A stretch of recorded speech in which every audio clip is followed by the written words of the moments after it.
Seorang Farisi mengundang Yesus untuk datang makan di rumahnya. Yesus datang ke rumah orang Farisi itu, lalu duduk makan di kota itu. Ada seorang perempuan yang terkenal sebagai seorang berdosa. Ketika perempuan itu mendengar bahwa Yesus sedang makan di rumah orang Farisi itu, datanglah ia membawa sebuah buli-buli pualam berisi minyak wangi. Sambil menangis, ia pergi berdiri di belakang Yesus dekat kakinya, lalu membasahi kakinya itu dengan air matanya dan menyekanya dengan rambutnya. Kemudian ia mencium kakinya dan meminyakinya dengan minyak wangi itu. Ketika orang Farisi yang mengundang Yesus melihat hal itu, ia berkata dalam hatinya, "Jika ia ini nabi, tentu ia tahu siapakah dan orang apakah perempuan yang menjamahnya ini. Tentu ia tahu bahwa perempuan itu adalah seorang berdosa."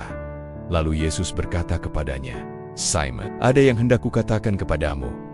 Sahut Simon, "Katakanlah Guru." Ada dua orang yang berhutang kepada seorang pelepas uang. Yang seorang berhutang 500 dinar, yang lain 50. Karena mereka tidak sanggup membayar, maka ia menghapuskan hutang kedua orang itu. "Siapakah di antara mereka yang akan terlebih mengasihi dia?" Jawab Simon, "Aku kira dia yang paling banyak dihapuskan hutangnya." Kata Yesus kepadanya, "Betul pendapatmu itu."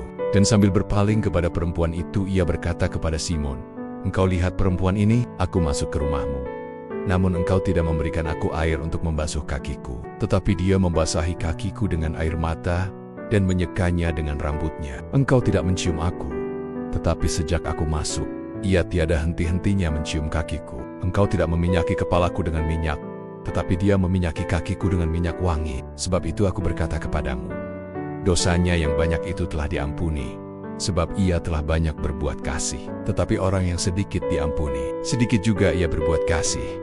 Lalu ia berkata kepada perempuan itu, "Dosamu telah diampuni." Dan mereka yang duduk makan bersama dia berpikir dalam hati mereka, "Siapakah ia ini, sehingga ia dapat mengampuni dosa?" Tetapi Yesus berkata kepada perempuan itu, "Imanmu telah menyelamatkan engkau.